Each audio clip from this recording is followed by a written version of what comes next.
का अपना चैनल।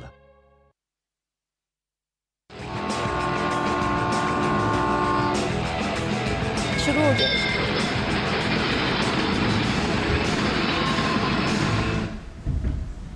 नमस्कार, स्वागत है आप सभी का डीडी न्यूज के इस खास बुलेटिन एक्सप्रेस 100 में, जहां हम आपके लिए लेकर आते हैं राजनीति, मनोरंजन, देश, दुनिया, खेल और व्यापार जगत की सभी बड़ी खबरों को एक्सप्रेस यानी कि फटाफट अंदाज में। आपके साथ मैं हूं संध्या शर्मा।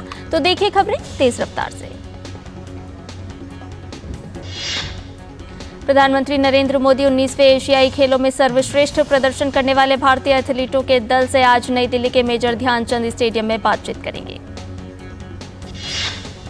यह कार्यक्रम प्रधानमंत्री द्वारा एशियाई खेलों में एथलीटों की उत्कृष्ट उपलब्धि के लिए उन्हें बधाई देने और उन्हें भविष्य की प्रतियोगिताओं के लिए प्रेरित करने का एक प्रयास है।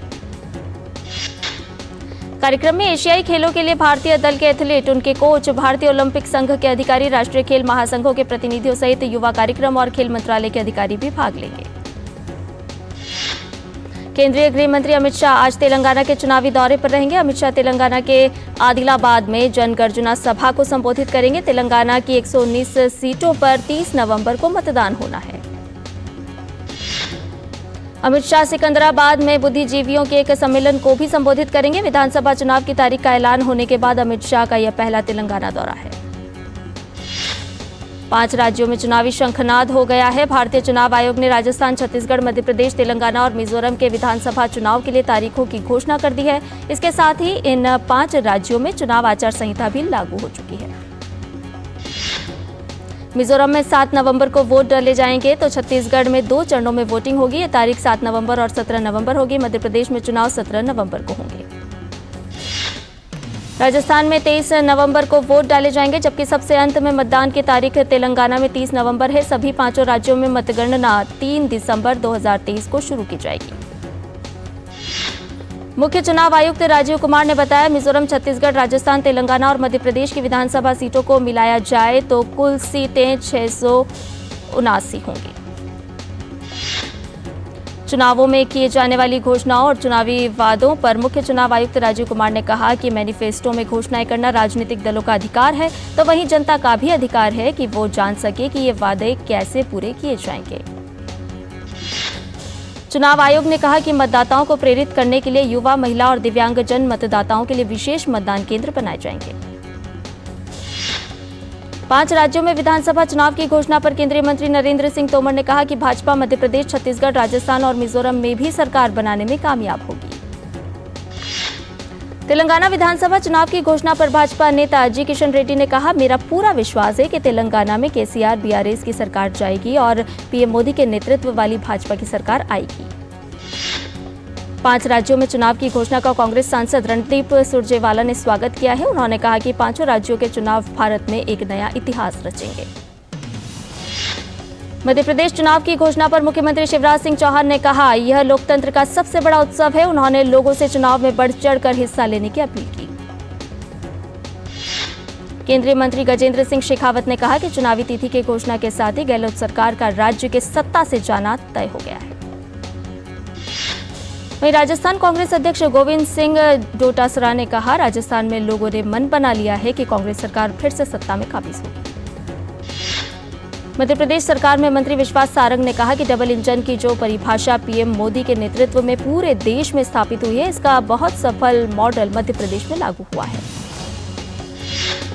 छत्तीसगढ़ के पूर्व मुख्यमंत्री रमन सिंह ने कहा कि राज्य की भ्रष्ट और निकम्मी सरकार की वजह से छत्तीसगढ़ में विकास कमजोर हो गया है। छत्तीसगढ़ भाजपा अध्यक्ष अरुण साव ने कहा कि छत्तीसगढ़ की जनता भी 5 साल तक राज्य को लूटने, धोखा देने, ठगने वाली सरकार को सबक सिखाने के लिए तैयार है। 5 राज्यों में चुनाव की घोषणा पर दिल्ली सीएम अरविंद केजरीवाल ने कहा कि हम राजस्थान, छत्तीसगढ़ और मध्य प्रदेश में पूरी ताकत के साथ चुनाव लड़ेंगे।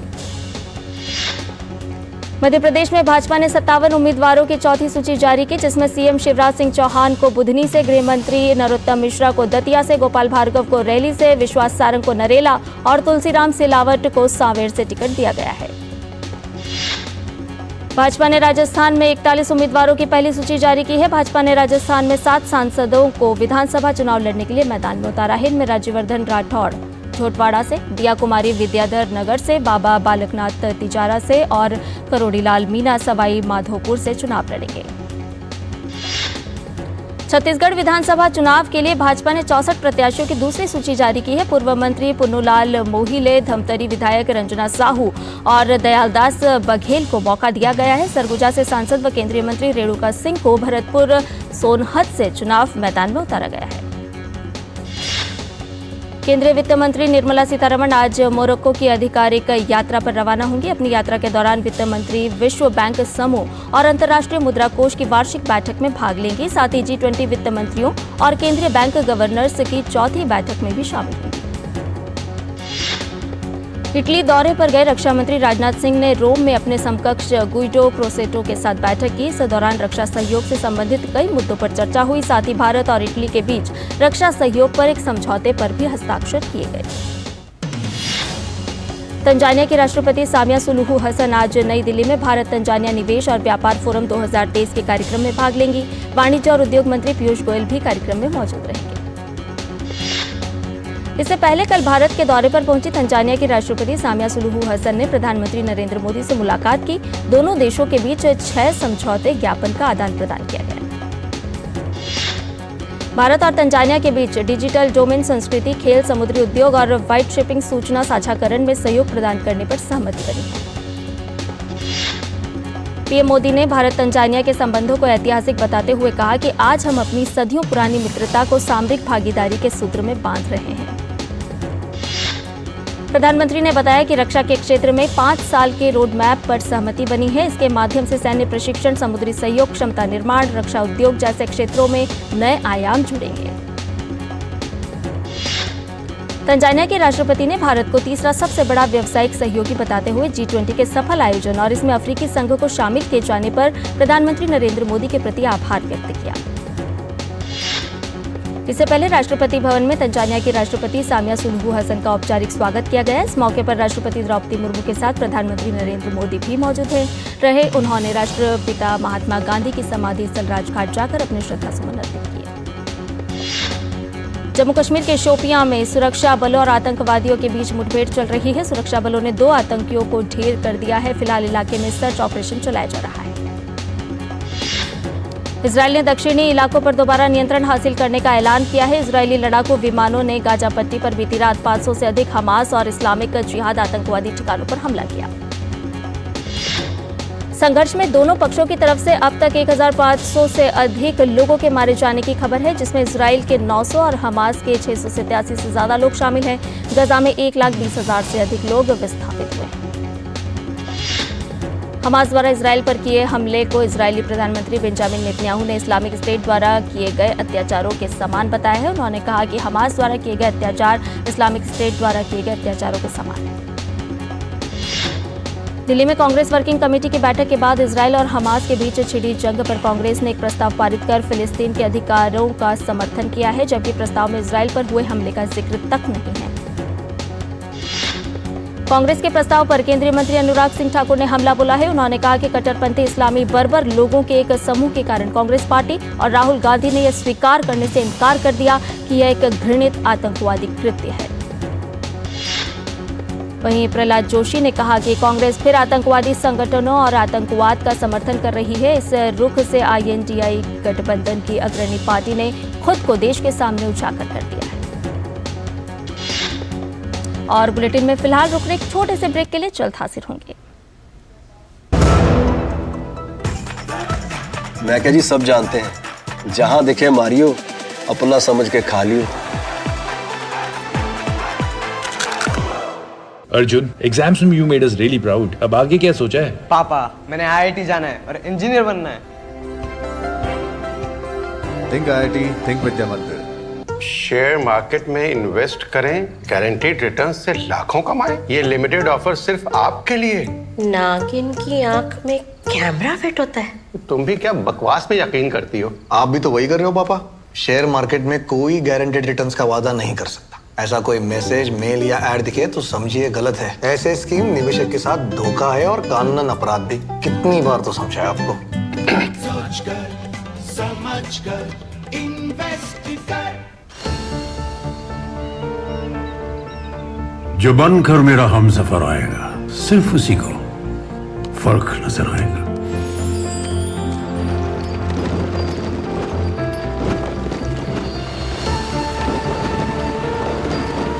साल बरस और सदी नहीं, एक युग गुजर जाएगा। उम्र न पूछो वंडर की, जब फर्क नजर आएगा। वंडर सीमेंट, फर्क नजर आएगा। और ब्रेक के बाद एक्सप्रेस 100 में आपका एक बार फिर से स्वागत है। आइए बाकी की खबरों को जान लेते हैं फटाफट अंदाज में।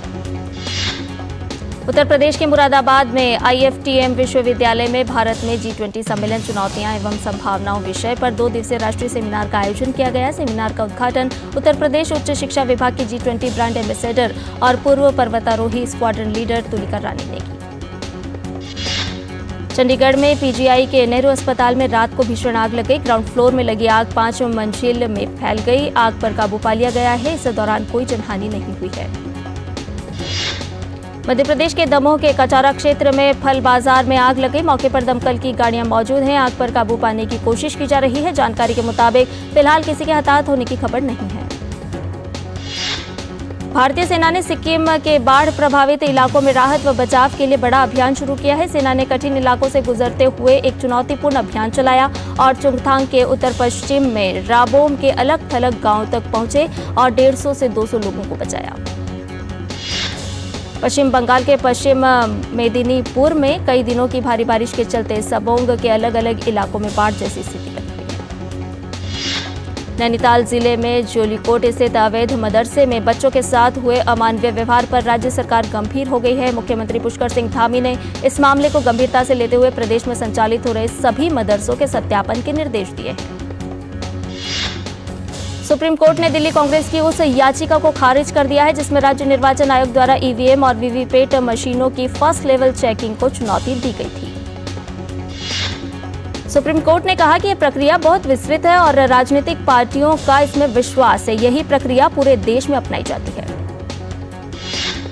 उच्चतम न्यायालय ने सोमवार को सभी राज्य सूचना आयोगों को वादियों को ऑफलाइन और ऑनलाइन दोनों तरीके से सुनवाई का विकल्प मुहैया कराने के निर्देश दिए।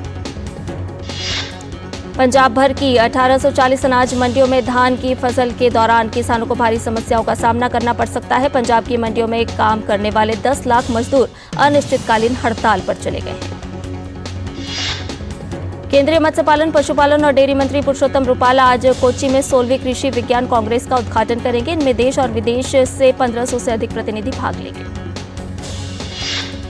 भारत पेरू व्यापार समझौते के लिए वार्ता का एक विशेष चरण वर्चुअल माध्यम से आज से आयोजित हो रहा है। भारतीय पक्ष का नेतृत्व वाणिज्य विभाग के संयुक्त सचिव विपुल बंसल और पेरू पक्ष का नेतृत्व विदेश व्यापार और पर्यटन मंत्रालय के निदेशक गेरार्डो एंटोनियो मेजा ग्रिलो करेंगे।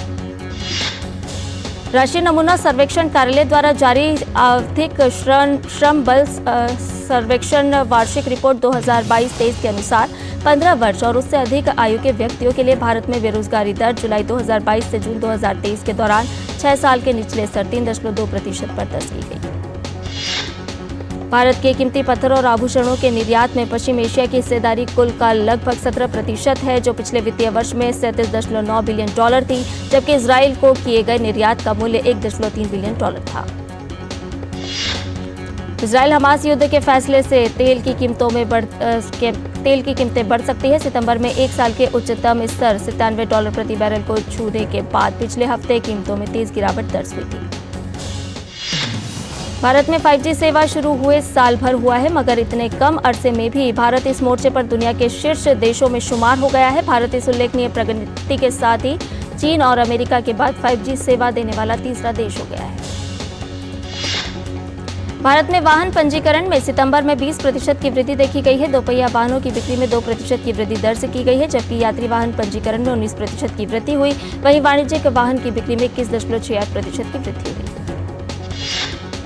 देश की कार विनिर्माता मारुति सुजुकी ने वित्त वर्ष 2024 से वित्त वर्ष 2021 के बीच कुल 1.25 लाख करोड़ रुपए पूंजीगत खर्च की योजना बनाई है। इसमें से 45,000 करोड़ रुपए उत्पादन क्षमता बढ़ाने पर लगाए जाएंगे और इसमें सालाना 20 लाख वाहन जोड़े जाएंगे। पाकिस्तान के पूर्व प्रधानमंत्री और तहरीक ए इंसाफ पार्टी के प्रमुख इमरान खान को 17 अक्टूबर को सिफर मामले में आरोप तय किए जाएंगे। संघीय जांच एजेंसी विशेष अदालत में एक चार्जशीट दाखिल किया था। इसमें इमरान खान सिफर मामले में मुख्य आरोपी घोषित किए गए थे। पाकिस्तान में इस्लामाबाद उच्च न्यायालय ने पूर्व सेना प्रमुख जनरल कमर जावेद बाजवा और खुफिया एजेंसी ISI के पूर्व प्रमुख लेफ्टिनेंट जनरल फैज हमीद को मीडिया साक्षात्कारों के दौरान कथित तौर पर तथ्यों को गलत तरह से पेश कर सेवानिवृत्त सैनिकों के लिए तय कानूनों का उल्लंघन करने के मामले में नोटिस जारी किया है। अमेरिका के न्यू जर्सी में 185 एकड़ में फैले सबसे बड़े हिंदू मंदिर BAPS स्वामीनारायण अक्षरधाम को उद्घाटन के बाद श्रद्धालुओं के लिए खोल दिया गया। अमेरिका और दुनिया भर में रहने वाले लोगों के लिए यह मंदिर एकता, शांति और सद्भाव का संदेश देता है। इजरायल में फिलिस्तीन चरमपंथी समूह हमास के हमले के बाद बंकरों में रह रहे नेपाल के विद्यार्थियों ने एक वीडियो संदेश भेजकर अपनी सरकार से उनकी वतन वापसी के लिए तत्काल कदम उठाने की अपील की है। संयुक्त राष्ट्र ने हमास के हमलों के बाद इजरायल की जवाबी कार्रवाई के मद्देनजर फिलिस्तीनी इलाकों में आम नागरिकों और मानवीय आवश्यकताओं को लेकर चिंता व्यक्त की है। रूस ने इजरायल और फिलिस्तीनी क्षेत्रों में हिंसा की निंदा की है। रूस ने आरोप लगाया कि इजरायल फिलिस्तीन युद्ध को लेकर अमेरिका का रवैया विनाशकारी रहा है। अमेरिका पर स्वतंत्र फिलिस्तीनी देश की आवश्यकता की अनदेखी करने का आरोप लगाया। ब्रिटेन के स्पेशल फोर्स पर एक दशक पहले अफगानिस्तान में आतंकवाद विरोधी अभियानों के दौरान दर्जनों अफगान पुरुषों की हत्या करने का आरोप है। मृत लोगों के परिवारों का कहना है कि वे निर्दोष और निहत्थे नागरिक थे। मृत लोगों के परिवार वालों ने सच्चाई का पता लगाने के लिए जांच की मांग की। मारे गए लोगों के परिवारों का आरोप है कि 9 लोगों को उनके बिस्तर पर गोली मार दी गई। इस दावे की जांच के लिए एक स्वतंत्र जांच शुरू कर दी गई है। न्यूयॉर्क के मेयर एरिक एडम्स समेत शहर के यहूदी समुदाय के नेताओं द्वारा जुलूस निकाला गया। यह जुलूस इजरायल पर हमास के हमले के खिलाफ पीड़ितों के समर्थन में निकाला गया। हमले की निंदा करते हुए एडम्स ने कहा कि इजरायल का यह सबसे क्रूर और घृणापूर्ण कार्य है जिसे हम देख रहे हैं। मेक्सिको की सेना इजरायल से अपने नागरिकों की घर वापसी के लिए मानवीय उड़ानें चला रही है। इस्लामी समूह हमास द्वारा हमले के बीच भारी संख्या में लोगों को बंधक बना लिया गया है। मेक्सिको के विदेश मंत्री एलिसिया बार्सेना ने बताया कि हमास द्वारा पकड़े गए लोगों में मैक्सिकन भी शामिल हैं, जिन्हें वापस लाने के लिए 2 मानवीय उड़ानें इजरायल के लिए रवाना होंगी। लगभग 5000 मैक्सिकन नागरिक इजरायल में हैं। अमेरिकी राष्ट्रपति जो बाइडेन ने बताया कि हमारे द्वारा इजरायल पर हमले के बाद मारे गए लोगों में 11 अमेरिकी नागरिक भी शामिल हैं। वहीं यह भी संभावना है कि हमास द्वारा बंधक बनाए गए लोगों में अमेरिकी नागरिक भी हैं।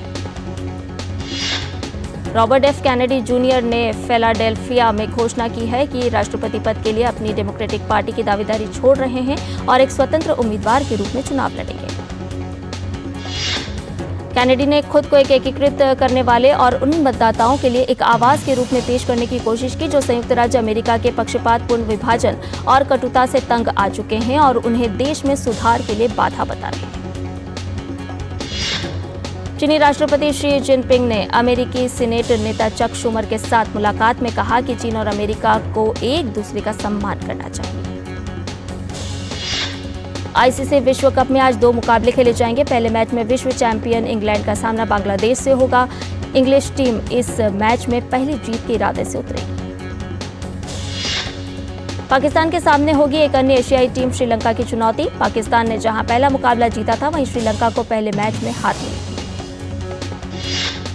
विश्व कप में न्यूजीलैंड ने जीत का सिलसिला बरकरार रखते हुए लगातार दूसरी जीत हासिल की। आज खेले गए मुकाबले में न्यूजीलैंड ने नीदरलैंड्स को 99 रन से हराया। पहले बल्लेबाजी करते हुए न्यूजीलैंड ने नीदरलैंड्स के सामने 323 रन का लक्ष्य रखा। जवाब में नीदरलैंड्स की टीम 46.3 ओवर में 223 रन ही बना सकी। ऑस्ट्रेलिया के खिलाफ विराट कोहली ने न सिर्फ बल्ले से अहम योगदान दिया बल्कि उन्होंने शानदार फील्डिंग भी की। कोहली को भारत के ड्रेसिंग रूम में best fielder of the match चुना गया। अफगानिस्तान के खिलाफ होने वाले मुकाबले से पहले भारतीय टीम को झटका लगा है और बुखार से उबर रहे शुभमन गिल अफगानिस्तान के खिलाफ मुकाबले से भी बाहर हो गए। बीसीसीआई ने इसकी पुष्टि की है। और बुलेटिन में फिलहाल लेते एक छोटा सा ब्रेक, जल्द हाजिर होंगे। मैं क्या जी, सब जानते हैं जहां दिखे मारियो, अपना समझ के खा लियो। अर्जुन, एग्जाम्स में you made us really proud. अब आगे क्या सोचा है? पापा, मैंने आईआईटी जाना है और इंजीनियर बनना है। थिंक आईआईटी, थिंक विद्या मंदिर। जो बनकर मेरा हमसफर आएगा, सिर्फ उसी को फर्क नजर आएगा।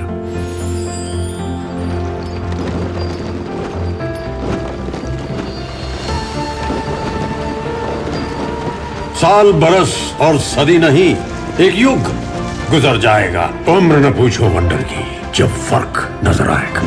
वंडर सीमेंट, फर्क नजर आएगा। और ब्रेक के बाद एक्सप्रेस 100 में आपका एक बार फिर से स्वागत है। टीम इंडिया के बल्लेबाज शुभमन गिल टीम के साथ दिल्ली नहीं आए हैं। शुभमन चेन्नई में ही रुकेंगे और मेडिकल टीम की निगरानी में रहेंगे। वे चेन्नई में ऑस्ट्रेलिया के खिलाफ मैच में भी नहीं खेल पाए थे। भारतीय क्रिकेट टीम 11 अक्टूबर को अफगानिस्तान के खिलाफ विश्व कप के अपने दूसरे मैच के लिए दिल्ली पहुंच गई है। टीम इंडिया ने पहले मैच में ऑस्ट्रेलिया को हराकर जीत के साथ आगाज किया है।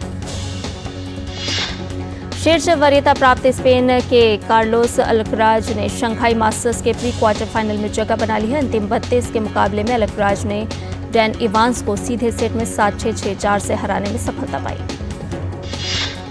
5वीं वरीयता प्राप्त रूस के आंद्रे रूबलेव को शंघाई मास्टर्स के अंतिम 16 में स्थान बनाने के लिए ज्यादा मेहनत नहीं करना पड़ी। रूबलेव ने फ्रांस के एड्रियन मन्नारिनो को सीधे सेट में 6-3, 6-0 से हराया। जियोमा में मुंबई फिल्म फेस्टिवल ने 2023 के लिए अपनी लाइनअप की घोषणा कर दी है। 27 अक्टूबर से 5 नवंबर तक चलने वाले इस महोत्सव में दक्षिण एशिया की समकालीन फिल्मों और नई सिनेमा आवाजों पर विशेष ध्यान देने वाली 250 से अधिक फिल्मों का प्रदर्शन किया जाएगा। टाइगर श्रॉफ, कृति सेनन और Amitabh Bachchan starrer film Ganpat A hero is born का ट्रेलर आखिरकार रिलीज हो गया है। समाज के दो वर्गों, अमीर और गरीब के बीच खाई पर आधारित इस फिल्म का ट्रेलर इमोशन, एक्शन और रोमांच से भरपूर है।